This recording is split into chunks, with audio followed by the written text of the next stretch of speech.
Space, the final frontier. These are the Voyages. Oh, the hell with it. Let's just start the show.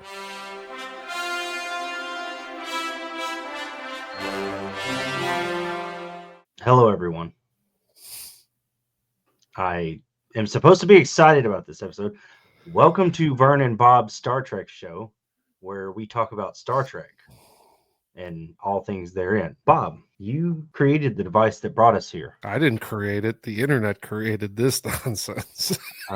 So today, folks, we're going to be talking about Star Trek Voyager episode 4 of season 2, known as Elogium. Elogium. Yeah. The release date for that episode was September 18th, 1995. Star date was around 48921.3 because that's the captain's log at the end of the episode. So we're within that realm. We don't really get a time frame of how far after the events of the episode happen. Okay. Bonus, though, it is the first appearance of Ensign Samantha Wildman. I was going to say that. The future Mm. mother of Wow. Naomi Wildman, who would come Yeah. back and play a prominent role in later seasons. As well as the TV show Reba. Oh my God, that is her, the younger daughter. Yep. Yeah. Oh, I forgot about that. Shit, that's Yeah. good. That's a good little tidbit.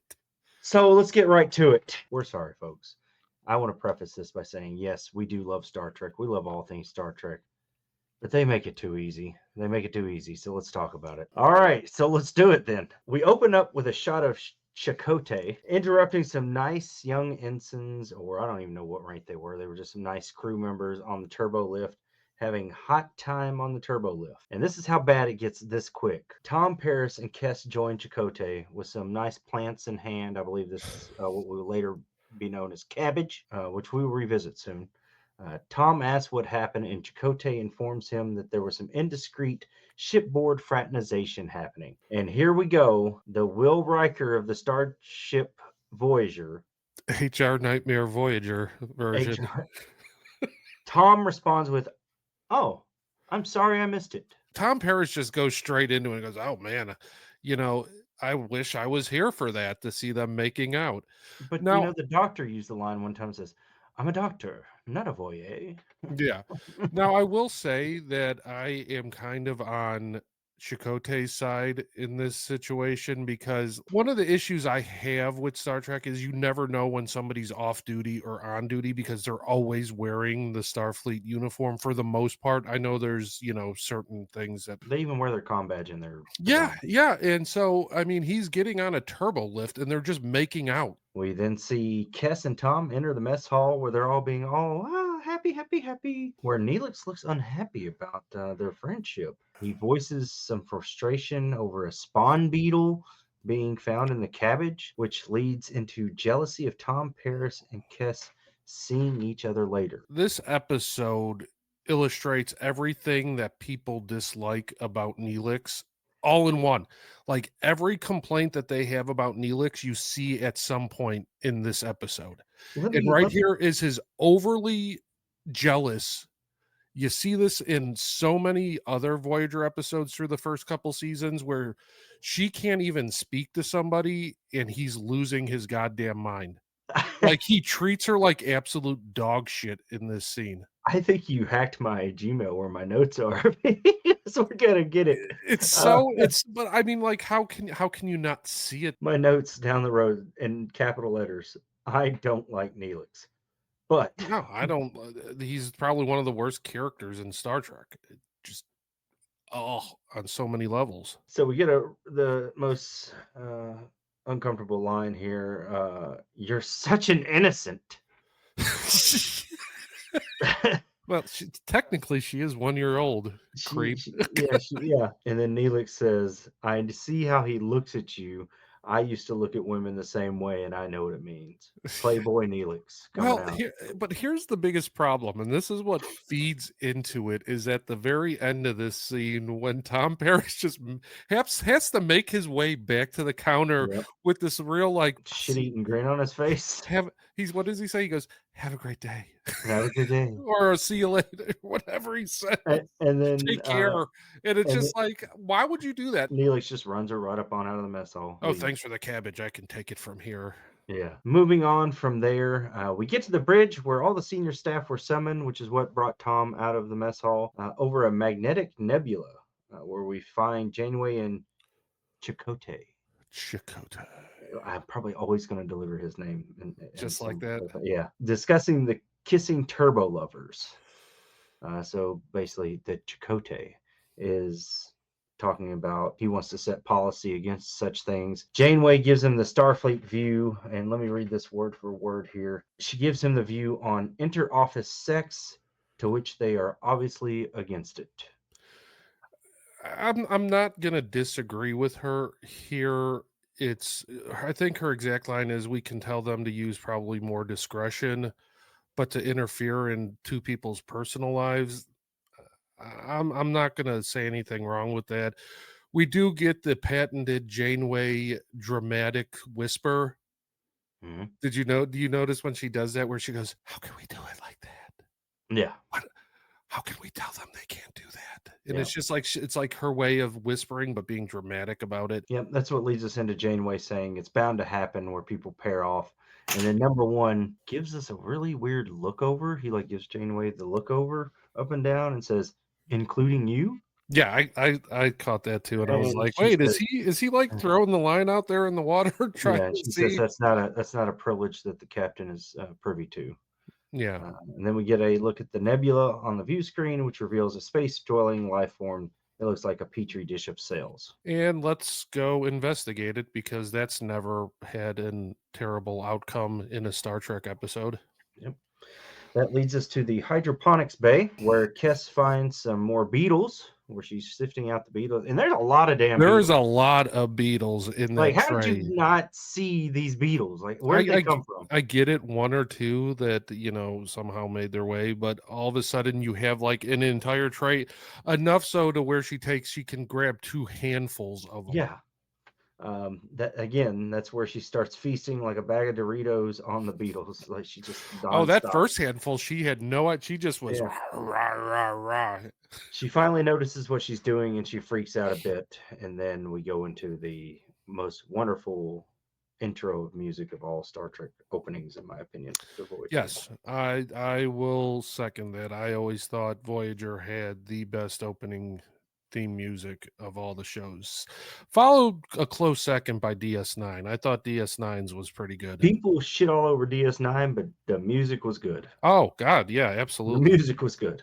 100%. We then come back to the bridge and we learn that the colony of space amoebas are not large in number, but they are moving rapidly. Thanks, Harry Kim. That's the best you got, that they're moving fast. I'm gonna be honest with you, that's all he has this episode. We've talked before about characters that have very little in episodes, and this is his contribution to the show, is these one line. I mean, he gives like maybe a handful of lines that are just basically repeating themselves in different ways. Yeah. Chakotay sees them as a space junk eating life form with no digestive system.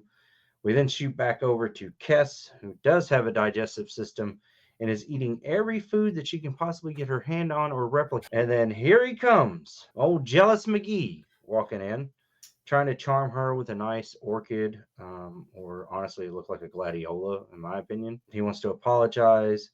We delve more into the unstudied trust of Paris by Neelix, and this builds and builds. And we then find Neelix looking around Kess's quarters for a boss, finds her stash of empty dishes, where she divulges that she ate 6 bowls of Ensign Wildman's mashed potato recipe. Yeah, which was just mashed potatoes with butter.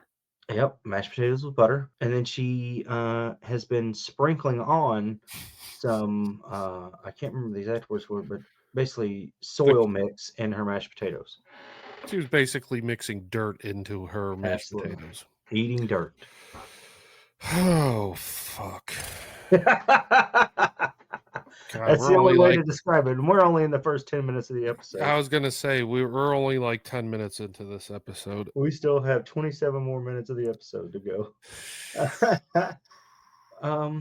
Yeah. So And then Yeah, she starts grabbing everything and starts Yeah. eating it, and all of a sudden it's a Medical emergency. medical Old emergency, and Neelix, she starts eating the gladiolas or the orchid, whatever it is. then she throws like this temper tantrum, like, Yeah. "Ah, ah!" And she's like, Yeah, as he's like carrying her out of the room. I love it. Like to see Kess act that way is absolutely adorable. But Mr. O'Neill's got to carry her on to sick bay, which then we go back to the bridge where the space amoeba start drawing in the Voyager to them. As usual, no technology on the Voyager bridge seems to work whenever it's a high stake situation.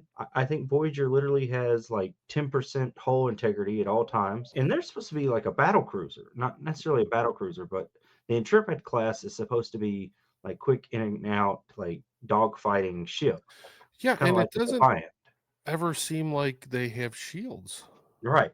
Or It, they're just rapidly decreasing. The amoebas attack Voyager. Life support still works, but yet nothing else does. mhm. Janeway looks for ways to get out of their situation other than using warp because she's afraid the warp drive will damage these creatures. And she radios on down to Torres, who says we can use a Targ scoop. So basically, Yeah. those little dog-like warthog creatures from Kronos. So basically, it's going to be like a cow scoop on the top or the front of the thing, just pushing them out of the way. Like basically like a plow, Exactly. a snow plow. So we get working on that idea, which then is going to bring us back to sickbay, Hmm. where this part, This is Neelix part. is freaking out. I have a lot of problems with this one excerpt of scene here. So this is my part 2 of what people dislike about Neelix is this whole scene where he is the most annoying person on the face, well, not the face of the earth, but on this ship. And every time the doctor says something, well, you got to stop that. You got to get her numbers down. And he's like, yeah, I know what I'm supposed to be doing, but All I'm right. trying to figure out what is happening. This is one of my lines that I say is one of the oddest lines of this episode. Everything you said just happened. And the doctor says, "You're making it impossible for me to think. Nonetheless, treat my patient." Yeah. Since when does a doctor that is a hologram need to think? We're going to touch on this in the next scene. I think you know what I'm talking about when Kess erects a force field. And Yeah. I have my thoughts about it. It'll tie into what you're trying to say about the doctor being, Yeah. We'll come back to it. And then here we go. Troublesome Neelix goes on up to the bridge. Correct me if I'm wrong, but is Neelix a bridge officer? no, but he spends a lot of time on the goddamn bridge. I'll tell you that much.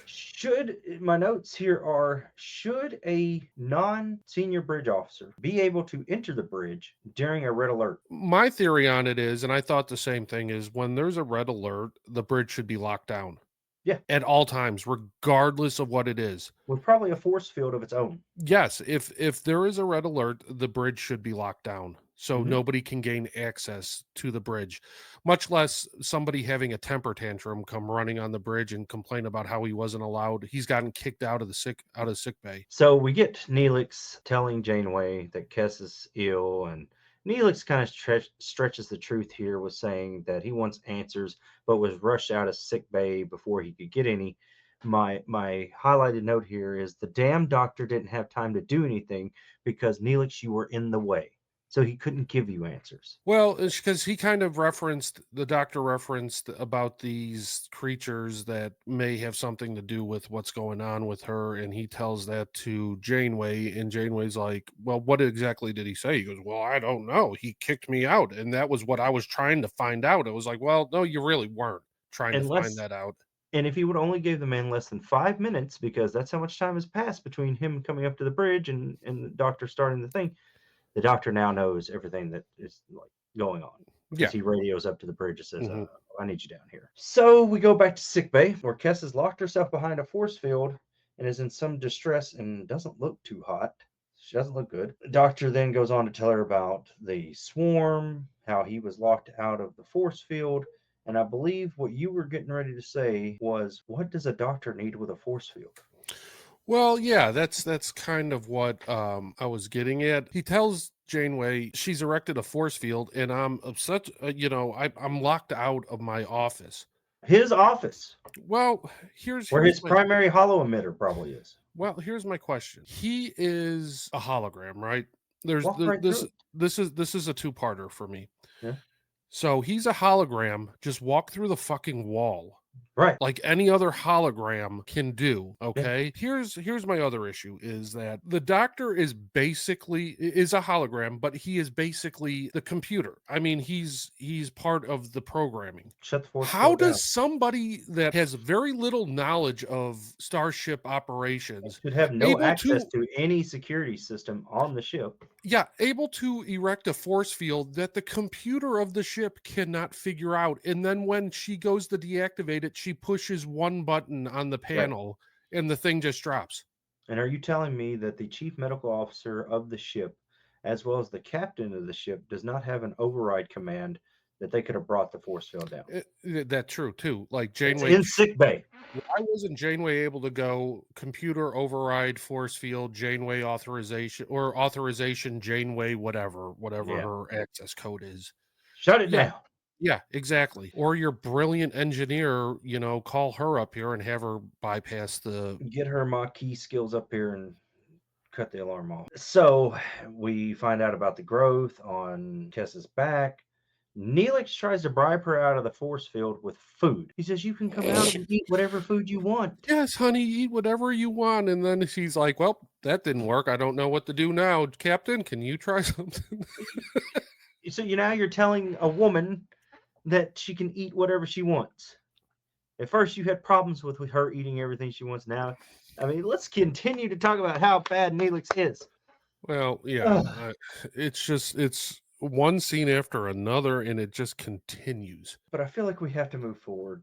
We got to keep going. I can't, Janeway gets her to let the force field down for her, and like kind of a motherly approach. She tells Janeway that she's going through the Elogium phase of change in her life, but isn't supposed to happen till she is 4 or 5, and she isn't even 2 yet. Captain tries to comfort her, but Kes states that it only happens once, and if she's ever going to reproduce, she has to do it now. Which I think we go into the time here in a little bit. But yeah, she has to get knocked up now. So then we return back to the bridge. Now everything on the ship works. Janeway informs Chakotay about Kes's problem, and we only have about 2 days to solve it. All right. This is where the timelines start getting really messed because I have a lot of timeline notes in here. Mm-hmm. She goes through the challenges of fraternization and procreation between Kes and Neelix with Chakotay, and it may not even work, which leads into the crew reproducing and to keep the ship moving. Discuss the risks of having children, not having children. We start talking about some really big choices for the Voyager crew here. How many times can the Voyager crew reproduce without crossing the lines? Right. Which I know they're only 70-something years from home, so there probably will only be one generation of children come through. But let's say something happens, warp and sail falls off, or they have to land on a planet somewhere. I don't think the crew's very big. According to Google, the initial crew complement was 153, which, I mean, that's, I don't know if that's as they left space dock was with 153 and then whatever you got from the Maquis. So I would assume if it doesn't include the Maquis, they're probably looking at like 175 to 180, which It's not a big ship. No, it's not. Brings up what Janeway's talking about is that's a lot. It's like building a community on that ship, the amount of room, because you're going to need daycare. She brings all these up. You're going to need some kind of daycare. You're going to need schooling. You're going to need, just like areas of the ship that are devoted towards this group of kids that are going to come on, that are going to be born of these parents. So I don't know if that's a real concern because now you're going from a ship that at any given time is just going to be out and about for 3 weeks to a month before it's going back into space dock. Right. Because So the initial all of a mission, sudden, she said it was only going to be a 3-week mission. So yeah. And then all of a sudden you're looking at this ship being a generational ship, as she said. Mm-hmm. That's an infrastructure dilemma that they're going to have to deal with in the future. Yeah, and you talk about, in the first season, I think they were on replicator rations and stuff like that. Yeah, so. and I feel like by this point they just gave up on all that. I mean, they still had Neelix cooking like his gumbo surprise and all that, or whatever stew he made. And it looks like they're not going to be using the beetle lettuce now. No, I don't know. The cabbage, the beetle cabbage. The beetle cabbage. Beetle cabbage. Yes, sir. I'd rather watch that. So we shoot back to Kess and Neelix discussing if they will mate or not. And I'm going to read this word for word. Neelix, like a selfish bastard, questions the entire thing. He brings up concerns about her being so young, but comes from his own selfish doubt. And then he goes into her not having children and if it would make her unhappy if she didn't. And then she, of course, wants children. And Kess presses him back, says, "You don't want a child, do you?" I look at it as it's like your stereotypical TV series man response to a woman talking to him about having a kid. It's just like the humana, you know, I'm going to stumble over my words, make up all these excuses to why, well, you're so young, or are you sure it's safe for you to have a child? He continues fighting with her, and the excuses keep coming. Kess calls him out. Kess then lays a bomb on him, saying that her esophagers are showing, and that if it's going to happen, they must be linked for 6 days to achieve or 6 assure days. conception. That is a long time to be interlocking hands. Yes. So I'm assuming it's both hands you got to be, which Yeah, means because she has both. somebody, since both of your hands have to be interlocked, is somebody coming in and feeding them? I would assume so. There seemed like there were a lot of Like, rituals where I the feel family were involved. I feel like this is they're gonna hunker down in sick bay, and the doctor's gonna take care of them like a wet nurse. Yeah. Um, I have a little thing for right here. It seems like starting with this scene, I don't hate Jennifer Lynn's performance through the rest of No, the episode. she's good. After that first thing where he rushes her to sick bay where she has that temper tantrum that was kind of cringy, Mhm. the makeup that they do on her to make her look Her just contacts. Oh, yeah. her yellow contacts, the dark rings around the bottom of her eyes, and her performance, she's like the bright spot Yeah. of this whole episode. I will say that, yeah, watching her performance is very good. Jennifer Lynn knocks it out of the park in this episode. I absolutely agree. We realize that we only have 50 hours to begin the process of mating. Kess does lay on some of the hormones here, saying, "I need to know your answer," which is, hormones mixed with, it has to happen in this amount of time. Here's the thing. I mean, Neelix has claimed how much he loves Kess. Mhm. If he loves her that much, There shouldn't be a question here. there shouldn't be a question if you want to have if you're that in love with her, then yeah, that's having a child is a simple response to that. For a race that only lives like what, 10 9 years? years, yeah, Yeah, 10 9, 10 years. years. And this is the only time she's going to be able to have a child. You better get on your horse there, son. Yeah, and this is kind of like these actions that he does is kind of like you see it later in this season where she completely loses interest in him. Yeah. And she's just like, okay, I can't keep doing this. We want two totally different things. I'm too short-lived species to put up with dealing with all this crap. But Good for her. that's also when we start to realize that Tom Paris really does have a thing for her, and Tom Paris has a thing for thing for every anyone. walking thing Yeah. on the ship. Until him and Balana, and she's like, no, you're not looking at I'm gonna break your face I if mean, I wouldn't have a problem sticking by that lifestyle either. yeah, well, With the Balana Torres.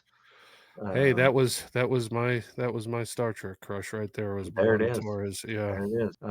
I just don't like the way that Chakotay says Balana Torres in like every episode for the first 5 episodes of the first season. It's not until I don't know when I noticed, but how tiny she is. Oh, Like, she's she small. is small. Yeah. Like, I think it was at maybe at a convention. I saw a picture or something. She was standing next to like a bunch of them, and she is tiny. She Yeah, is as a very Klingon woman, she short. was very Yeah. small. So Yeah.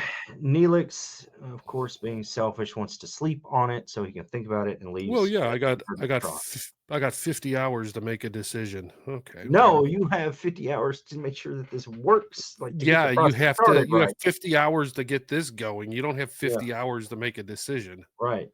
So we visit back to the bridge, and Taurus's Tog scoop is ready, and we start to move using it. No harm to the creatures. However, we start to see some of the space amoeba begin to attaching to the ship, draining its power. Yeah. And then here comes big son of a bitch amoeba out of nowhere. How do you not see this big old creature in what you said was only a colony of about 200 I think it was amoeba, 2000. 2,000 amoeba that you can see clearly, and then you got this big old joker coming out of where That's that's the like same size as the Voyager. 100. Yeah, it's bigger. It looks like it's bigger than Yeah. Voyager. How did you not see And it? I once again, bad writing. Trust people, we like Star Trek. We love Star Trek. Well, We spend money on Star Trek. So that's hurtful to think Jerry Taylor wrote this one. we see the smaller creatures attaching, and then we start to draw the conclusions on what the big amoeba's intentions are. As they increase speed, the big amoeba matches speed and emits a plasma stream. So now he's pissing all over Voyager. The ship Klingon wants to kill it, but Janeway says no. And we discover that Voyager is a hot piece of space ass, and that's why that's what's really going on. All the amoeba are trying to mate with it. I love when B'Elanna's like, we just need to, this thing's attacking us. We just need to, and she goes, no, that is another life form, and we're the ones that have infringed on it, and we're not gonna. I said, how about you learn this lesson? How about you learn this lesson? Quit infringing on people. Quit infringing on situations you don't understand. Does the Prime Directive mean shit to you? Well, when you're 75 years away from getting home, how many times? And I would like to. I'm probably going to look this up at some point, but how many times does the Prime Directive just get thrown out the window in Voyager? A lot. Yeah, I would say it's probably every other episode, if not more than that. We cut to the mess hall where Tuvok comes in and wants to know the lunch special. And even as a Vulcan seems turned off by the fact that there is no lunch special. And I want to go into consideration here saying that Vulcans are brats because he gets very turned off by this. He does probably have the best line of this whole episode when he goes, well, I have more, Neelix goes, I have more of the whatever stew from last night, and he goes, it seems very popular today, and he goes, well, it would seem to stand to reason that if that's all you have, of course it's popular. Yeah. No shit, Sherlock. Yeah.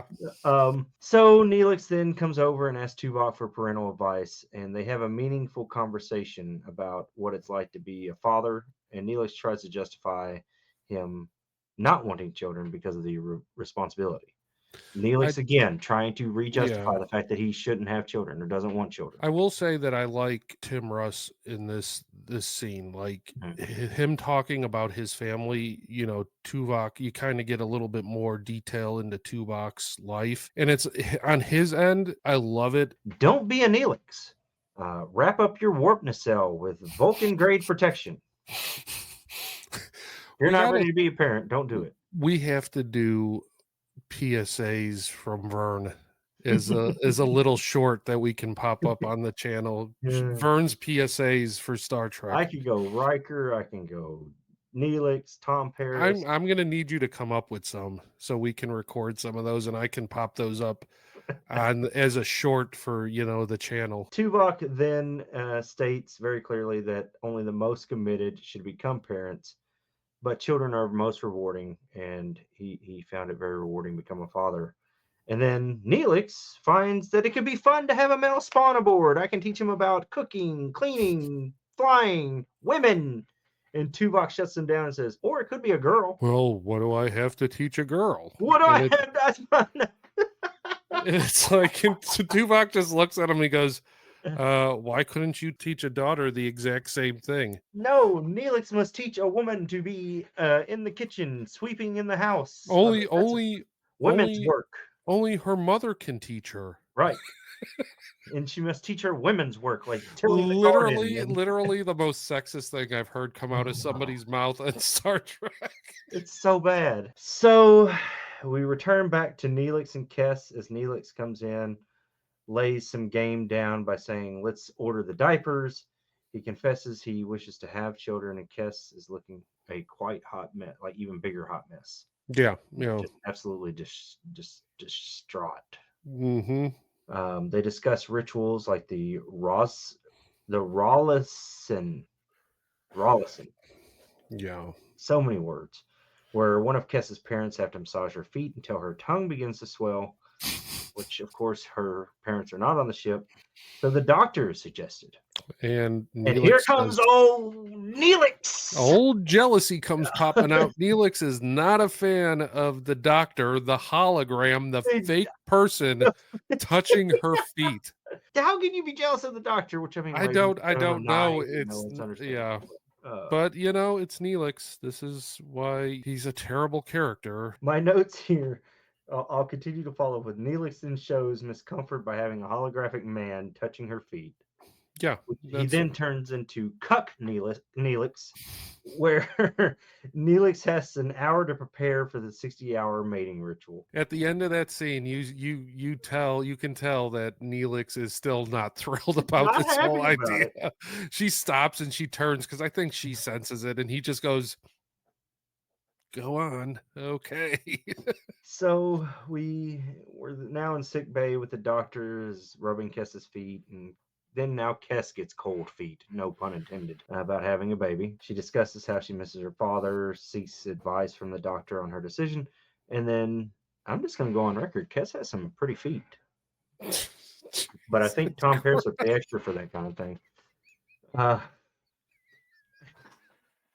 Anyway. Okay, well, I don't know where this show's going. This episode is just Oh wait, taking this paragraph ain't over yet. my face is red as a tomato right now. I warned you before we were going to record. I was going God. there. Okay, hold on. Woo. Tom Paris is clearly going to get in some some holodeck rations about those feet. Yeah, well then here you go. You said she gets cold feet, and then the doctor just like in the most like, well, I don't know anything, but let's just go through the instances, you know, yeah, and proceeds to tell him about like how in the brain, if you what was it? Under what was years, or it was like under some certain time, and 40 years. If you were under the age of 40, you were put to death if you got pregnant. You weren't considered mature enough yet. By this point, this episode has completely gone off the rails, and it's just like, what is happening right now? But the episode takes a hard turn, and we revisit back to this later with Tuvok, and I'll bring it back up when we get to Tuvok. Kess then goes into having a discussion about the importance of taking all the considerations of parenthood and how everyone should give that serious thought. So Kess then goes into the importance of having the discussion of how important it is to take all considerations of parenthood into thought, and how everyone should give that serious thought. Which brings me to our PSA of the show. Before you go warping into a wormhole, make sure your forward inertial dampener is protected by a solid buzzard collector. We head back to the bridge and find that they are looking to create a spray of a fake pheromone so that it distract the amoeba creatures so that they can escape. But now the large amoeba sees Voyager as a mating threat and begins to attack by ramming the ship. Yeah. Janeway launches a probe, and the amoeba gets even more upset. Then Tuvok and Torres shed some light on their mating rituals that say that if this is a mate v mate conflict, Voyager must show whose port nacelle is bigger and fight back. So they ram the creature, it fights back. Then good old Chakotay gives us an insight into his sexual prowess, as he suggests Voyager becomes the submissive to the dominant amoeba creature. Show notes say, but 7 of 9 took to that well with her Borg dominance. Did he submit and show 7 of 9 his belly? I bet he did. I'm sure he did. Resistance is futile. So they come up with an idea to vent plasma and do a barrel roll to kind of mock what the blue amoebas did, showing that they're not willing to mate, that they're weak, and the smaller creatures aren't interested anymore. As Tuvok says, the ship has lost its sex appeal. Janeway then comments if she ever needs advice on mating rituals, she would contact Daddy Chakotay. There are episodes that there is so much sexual tension between Janeway and Chakotay. Oh my God! Like the whole the episode when they go down on the planet and. Oh yeah, where they get trapped, where they have the whatever, and they have to quarantine down on the planet. and Mhm. they leave him there or whatever, or they think they're going to leave him there for good. Yep. Oh no. You're saying there's an episode in the first season or multiple episodes? Oh, there's just multiple episodes through the first 2 or 3 seasons where But you see this. I feel like they were at one point were wanting to go in that direction, and then it just kind of they never committed to that. so finally, we cut to Neelix and Kess, to which the time has come and gone for mating. And it's a very somber moment here as we discover Neelix is actually put out now by Kess not wanting to conceive, which now Kes it can't, becomes more about Neelix than it does Kess. of course. Again, Like Kes cannot win in this episode with Neelix. no. First, you have him and her and Tom Paris talking. He has a problem with. Then it's the wanting him to have a baby with her, and he wants nothing to do with it. Mhm. Then all of a sudden he wants to have the kid with him, but he doesn't want the doctor to touch her feet. Yep. Then it becomes they're not going to have a baby at all, and he was all excited about it now, considering for the vast majority of the episode he didn't want to have anything to do with having a kid. But now it's her fault that he's not going to be a dad. It's Yep. like, oh my god, she just cannot win with this guy. Yep. My show note here is selfish Neelix comes out and shows that he was not happy with his 2 or less than 2-year-old Okampa not wanting to procreate. Mm-hmm. Yeah. But we do end on a happy note when we get a captain's log. Do we though? Do we end on a happy note? Well, it's a happy time because the episode's over. But Janeway is still perplexed by inter-office mating, which then we get Ensign Wildman entering into the yes. quarters, where we do get a Deep Space Nine name drop here. Mm-hmm. Apparently, her husband's on Deep Space Nine, and now we find out that Ensign Wildman is pregnant. Well, if you remember in the pilot episode, they disembark from DS9. Right.